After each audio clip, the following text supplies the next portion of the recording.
Marinduque is a small island province located in the heart of the Philippines. It is known for its rich history, scenic views, and vibrant culture. With its untouched natural beauty, it has become a popular tourist spot in recent years. Often referred as the heart of the Philippines because it is in the center of our country, the island is surrounded by its crystal clear waters, and it is a home to its numerous white sand beaches. While it is a beautiful tourist spot, it does face some challenges in its tourism industry. By looking at the successful transformation of Boracay's tourism, we can draw insights and potential solutions to address these issues in Marinduque.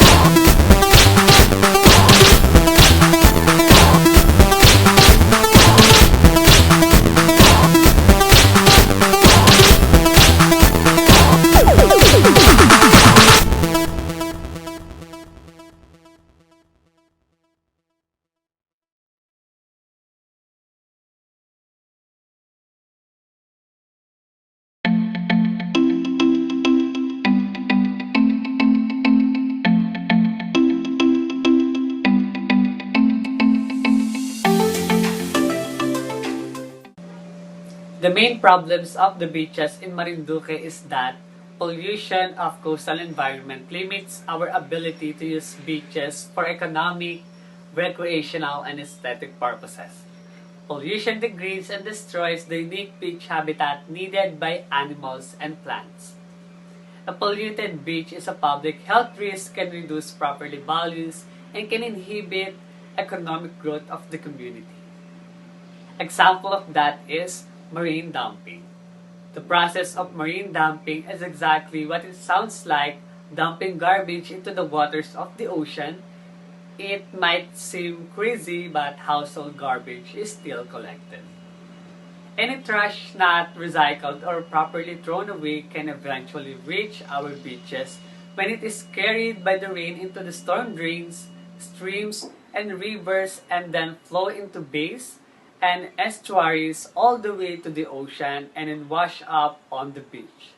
It includes plastic bags, bottles, cans, and cigarette filters, etc.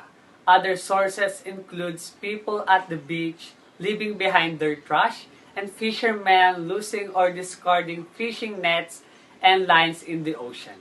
The result in poor health to marine life due to lack of oxygen. The Mar Copper Mining Corporation has been operating on Marinduque Island in the Philippines. The mine operations there have caused innumerable troubles such as endangering the community's health and ecology. And considering that the island of Marinduque relies heavily on agriculture and fishing, Mar Copper Mining Corporation has polluted waterways, killed fish, destroyed habitat of aquatic animals and beaches, and flooded agriculture fields. In response to that issue, Marinduque should implement several measures just like what Boracay did. One of the key aspects is the temporary closure. Boracay underwent a 6-month closure in 2018 to rehabilitate the island and implement necessary improvements. Temporary closure prevents further pollution from being introduced into the coastal environment. It gives authorities an opportunity to implement immediate measures to address pollution sources, improve waste management systems, and develop sustainable practices. Another problem is the mining-related damage to waterways in Marinduque, which is a significant environmental concern. To address this issue, the initial step to take is to implement strict regulations and oversight. Strengthen mining regulations and ensure their proper enforcement involves conducting regular inspections, imposing strict penalties for non-compliance, and holding mining companies accountable for their environmental responsibilities. Addressing pollution Garbage dumping and mining-related environmental concerns in Marinduque requires a comprehensive and integrated approach. By implementing this overall solution, Marinduque can work towards the restoration and preservation of its natural resources, safeguard public health, and promote sustainable development. The collective efforts of all stakeholders are crucial to ensure a cleaner, healthier, and more sustainable future for Marinduque and its inhabitants.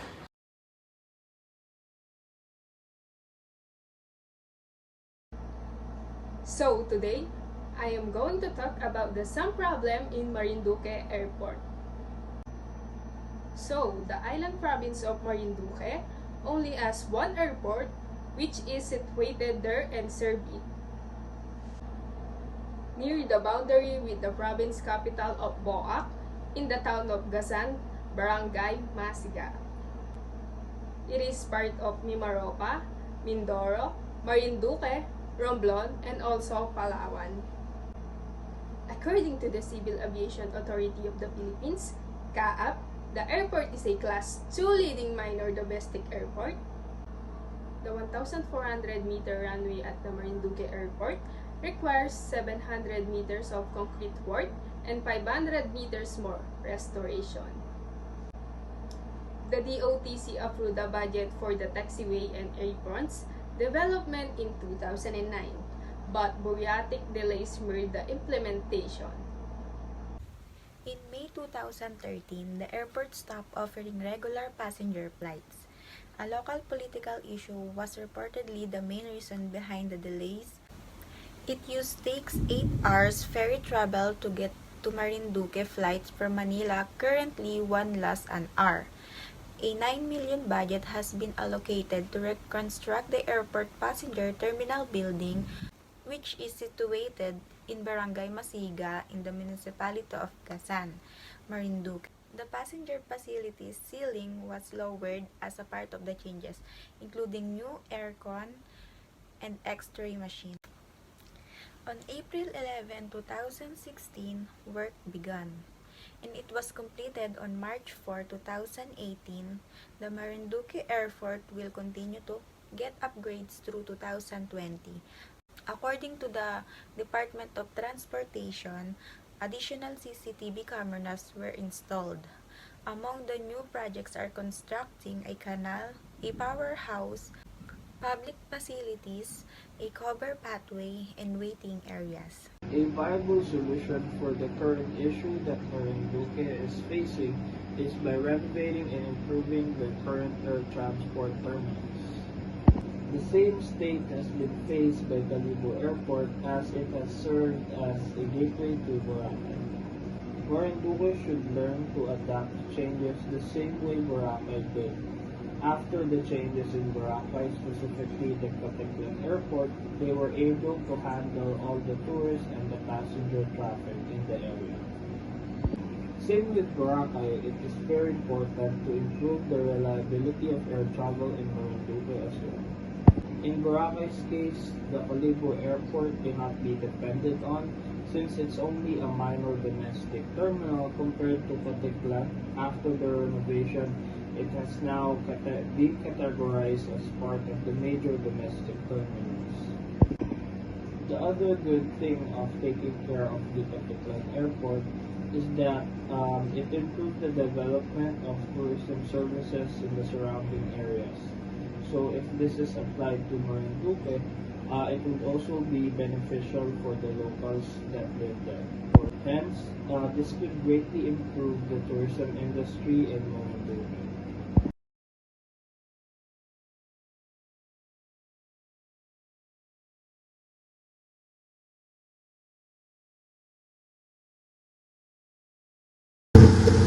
One of the current transportation issues in Marinduque is the lack of shipping vessels.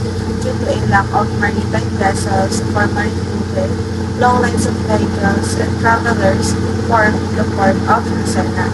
In addition, people living in the interior must either hike or ride horses.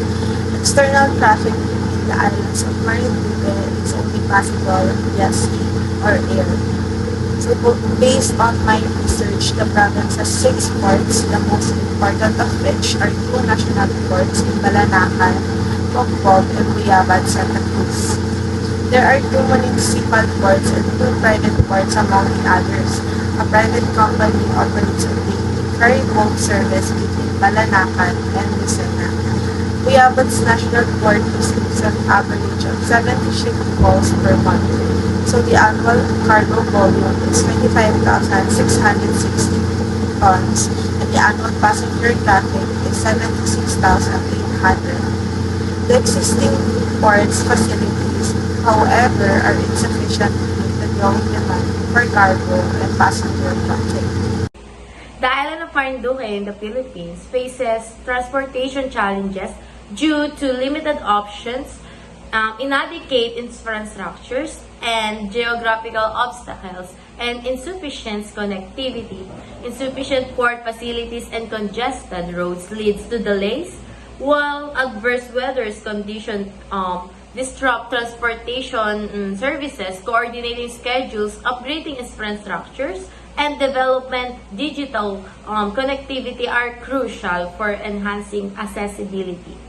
By expanding port facilities, upgrading roads, addressing geographical challenges, and improving connectivity, Marinduque can overcome this issue and promote economic growth and tourism on the island.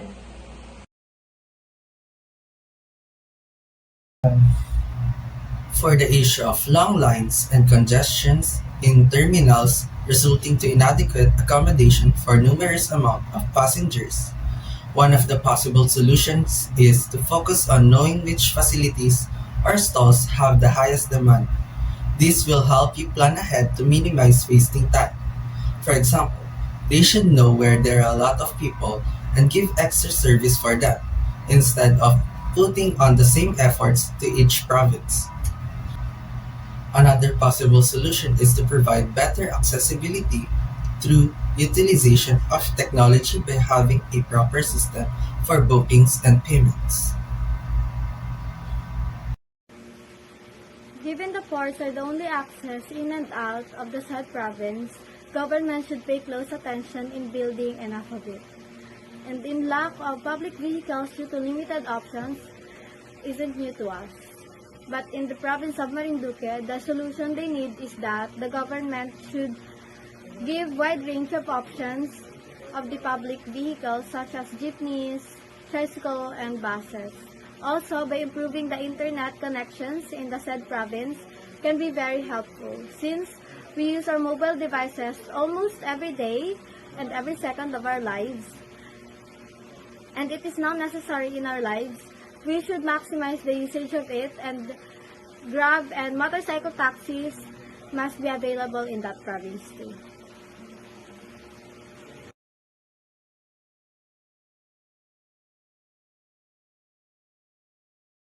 DPWH Marinduque DO responds quickly to a collapsed road section.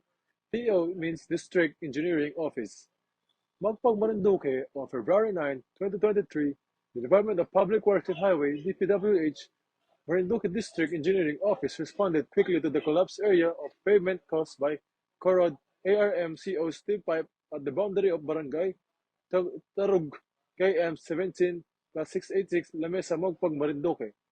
The DPWH worker from the planning and section see the road cut and notified the authorities. They promptly reported the problem to the DPWH Maintenance Department Emergency Response Team. The DPWH Marinduque DO Emergency Response Team was on the site, led by Engineering Ramel J. Naharnjo, Chief of Maintenance Section, and his staff, as well as the other area equipment section authorities. Adverted quickly by erecting warning, caution, signage, and temporarily banning vehicles from passing by the collapsed piece of the road.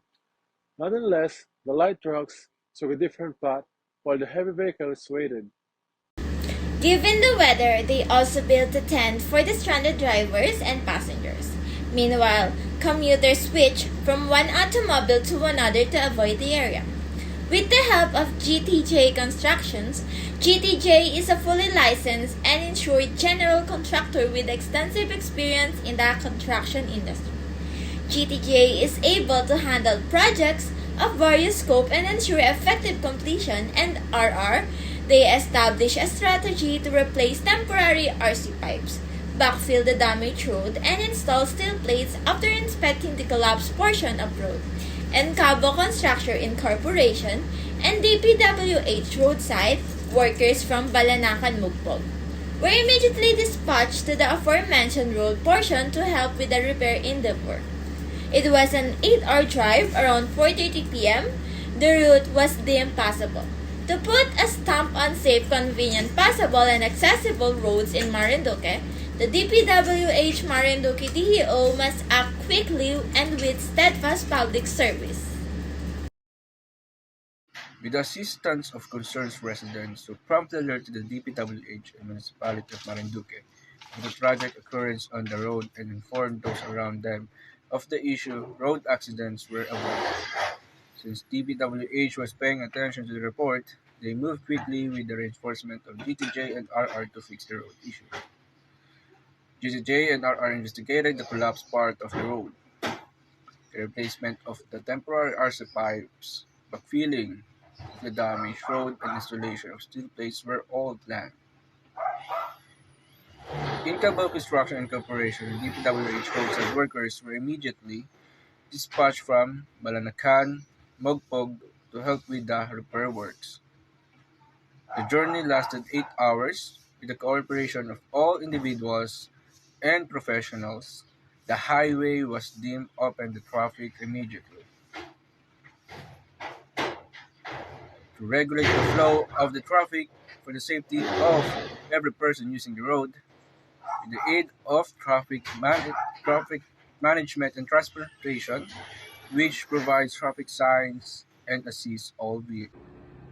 The key to solving every problem is to study the problem, make a decision, and act quickly, so the road can be passable again and can prevent any accident from occurring.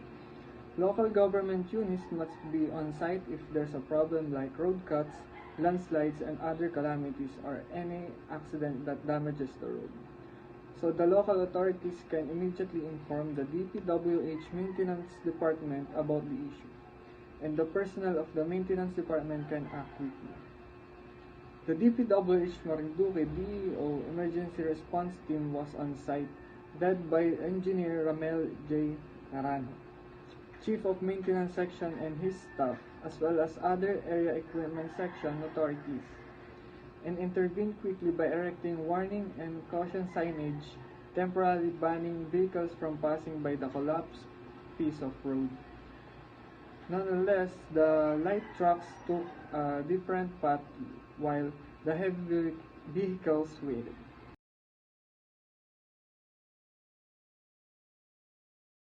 Now, we have seen the significant challenges in Marinduque for their natural attraction, roads, airports, and even their transportation system in general. And through a thorough evaluation of these problems, we have come across the implementation of the certain practices observed in Boracay, which we believe are the most suitable for Marinduque. By adopting these practices, the local community of Marinduque can enhance the province's infrastructure, sustainability measure, and most importantly, the tourism sector of the province by ultimately transforming it into one of the Philippines' premier destinations in the coming years. That's all for today. We'll see you on the next one.